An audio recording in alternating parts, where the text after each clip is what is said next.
Jembatan Cirahong merupakan jembatan kereta api yang terletak di perbatasan antara Kabupaten Tasikmalaya dan Kabupaten Ciamis, Jawa Barat, tepatnya di Manonjaya, Tasikmalaya. Jembatan ini berdiri melintasi Sungai Citandui dan menjadi jalur tetap bagi kereta api yang keluar atau menuju stasiun Manonjaya, daerah operasi 2 Bandung. Dibangun pertama kali pada tahun 1893 oleh perusahaan milik pemerintah Hindia Belanda, Staatspoorwegen. Jembatan ini merupakan bagian dari pembangunan rel kereta api jalur selatan di Pulau Jawa. Jembatan Cirahong memiliki arsitektur yang unik satu-satunya di Indonesia. Konstruksi besi baja disusun bertingkat dengan rusuk pelat untuk lalu lintas bawah dan rusuk kontinu untuk lalu lintas atas. Namun di balik kemegahan dan keunikan jembatan Cirahong ini, tersimpan sebuah kisah mistis di awal pembangunannya. Berdasarkan hasil investigasi tim Kisah Tanah Jawa, diketahui bahwa awal pembangunannya untuk membangun jembatan Cirahong, penunggu Sungai Citandui meminta tumbal sepasang pengantin baru. Waduh, serem banget ya sahabat. Kisah bermula ketika pemerintah Hindia Belanda di Indonesia hendak membangun sebuah jembatan kereta api sebagai sarana transportasi yang menghubungkan antara jalur timur dan selatan. Perwakilan Hindia Belanda kemudian mendatangi salah seorang sesepuh desa bernama Sukasna.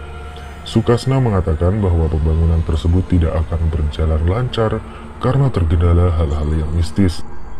Namun pemerintah Hindia Belanda tak langsung percaya dan hanya dianggap sebagai bualan belaka. Namun saat pembangunan mulai terlaksana, banyak terjadi gangguan yang tidak dapat dicerna nalar. Sungai Citandui sering tiba-tiba menjadi banjir padahal tidak ada hujan. Hal ini menyulitkan dalam proses pemasangan pondasi jembatan. Pihak Hindia Belanda kemudian kembali menghubungi Sukasna dan meminta bantuan. Sukasna mencoba berkomunikasi dengan sosok gaib penunggu Sungai Citandui. Diketahui bahwa lokasi yang akan digunakan sebagai tempat membangun jembatan kereta api dihuni oleh sepasang siluman ular bernama Nyai Odah dan Aki Bohang. Siluman tersebut mengaku terganggu karena manusia mengganggu kediamannya tanpa izin. Sukasna mencoba bermediasi. Nyai Odah dan Aki Bohang memberikan satu syarat dan berjanji akan menjaga jembatan Cirahong hingga dapat tetap berdiri sampai ratusan tahun. Syarat tersebut yaitu tumbal sepasang pengantin cantik dan tampan yang perawan dan perjaka untuk diangkat sebagai anak mereka. Syarat kemudian disampaikan kepada pihak Hindia Belanda.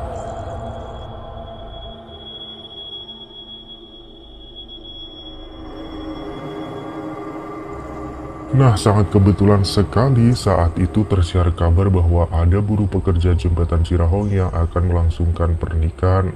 Rencana jahat kemudian diatur oleh Hindia Belanda. Para centeng disiapkan untuk menculik pasangan pengantin baru itu. Setelah selesai melangsungkan akad, sepasang pengantin baru kemudian dijemput oleh para centeng Belanda dengan dalih diundang oleh pemimpin proyek pembangunan jembatan untuk menyerahkan hadiah pernikahan. Sepasang pengantin ini lalu dibawa ke lokasi pengecoran pondasi jembatan di tengah sungai. Nah, menjelang maghrib, semua ubur rampe sesaji telah diletakkan di dasar pondasi. Selanjutnya dalam posisi terikat, pasangan pengantin ini dimasukkan ke dalam lubang pondasi. Saat kejadian memasukkan sepasang pengantin ke dalam lubang pondasi itu, tidak ada satupun orang pekerja yang tahu. Lalu para pekerja itu disuruh lembur untuk mengoncor jembatan selagi sungai sedang tidak banjir. Dari atas, adonan semen, batu, dan pasir digelontorkan ke bawah sehingga menimpa sepasang pengantin baru tersebut. Akhir cinta yang tragis untuk pasangan kekasih tersebut. Mereka ditumbalkan untuk pembangunan jembatan Cirahong. Jasad mereka terkubur dalam adonan semen yang hampa udara. Nah, masih menurut hasil pengamatan Kisah Tanah Jawa, pasangan tersebut hingga kini masih terperangkap di alam astral. Tidak terima dengan perlakuan yang mereka alami, sang pengantin mendiami pondasi bagian tengah jembatan, sedangkan Nyai Odah dan Aki Bohang mendiami pondasi samping kanan dan kiri jembatan Cirahong. Ya percaya nggak percaya ya sahabat, tapi kejadian penumbalan di proyek pembangunan ini memang sering terdengar di masyarakat kita. Korban pembangunan jembatan itu mulai dari anak-anak hingga orang dewasa. Ya katanya tergantung dari permintaan si penunggu. Nauzubillah min dzalik.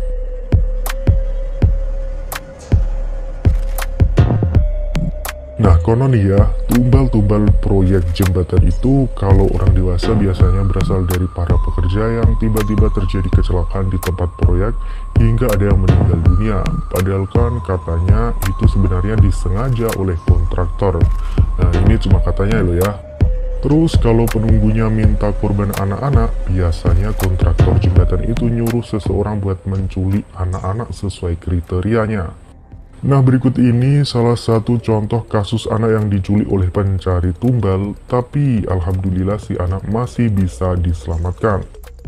Polisi mengamankan seorang wanita diduga melakukan tindakan penculikan di depan SD Negeri 1 Karangjala, Kelurahan Sunyaragi, Kota Cirebon pada Rabu 8 Maret 2017.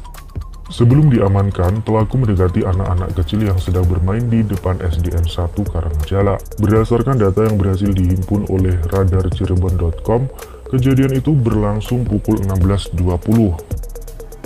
Pelaku mendekati anak-anak dan mengikuti salah satu anak. Saat pelaku mengikuti anak tersebut, orang tuanya ada di belakang pelaku. Melihat gelagat mencurigakan, orang tua anak itu pun teriak, "Culik, culik!" Teriakan tersebut mengundang perhatian warga sekitar yang langsung berbondong-bondong mengejar pelaku yang berjenis kelamin perempuan itu hingga tertangkap. Apakah perempuan itu memang penculik? Warga RW 8 Margasari Kelurahan Sunyaragi, Keti, mengatakan saat diinterogasi pelaku mengaku bernama Susilowati, warga desa Brunut, Kabupaten Indramayu. Pelaku mengaku ingin menculik anak kecil untuk dijadikan tumbal di salah satu jembatan yang ada di Indramayu. Pas ditanya, memang wanita itu pengen nyulik 3 orang anak kecil buat dijadiin tumbal, kata Keti. Kemudian lanjut Keti, pelaku diduga seperti dicuci otaknya. Pasalnya saat diinterogasi, tatapan pelaku seperti kosong. Kalau orang gila, masa pakaiannya rapi gitu? Kalau dugaan saya, pelaku kayak dicuci otaknya, kata Keti. Sementara itu, Jajat Sudrajat, warga Taman Sari menuturkan, sekitar seminggu yang lalu ada 2 orang wanita mencurigakan yang menggunakan sepeda motor yang sering mendekati anak-anak kecil yang sedang bermain di sekitar rumahnya. Kemudian lanjut Jajat, disinyalir wanita yang diamankan di Jalan Karangjala 1 RW 7 merupakan wanita yang mencurigakan tersebut. Ciri-ciri wanita itu satu pakai jilbab, satunya lagi nggak pakai jilbab, jelas Jajat. Salah seorang warga tambah Jajat pernah menanyakan keperluan dari wanita tersebut. Jawaban wanita tersebut ingin mencari kuntilanak, ujar Jajat. Wah ngeri banget ya sahabat, semoga dengan kisah-kisah ini dapat kita ambil pelajarannya ya. Ya walau tumbal jembatan atau proyek itu sering dibilang mitos, namun kenyataannya cerita-cerita seperti ini masih sering kita dengar di masyarakat kita. Bahkan waktu dulu kecil saya sendiri juga pernah ketakutan kalau lihat mobil box atau mobil jeep yang lewat di depan sekolah. Katanya itu mobilnya penculik yang akan membawa kepala anak-anak untuk ditimbun di jembatan. Waduh ngeri banget ya. Nah sekian video kita kali ini, jangan lupa kasih komentarnya ya.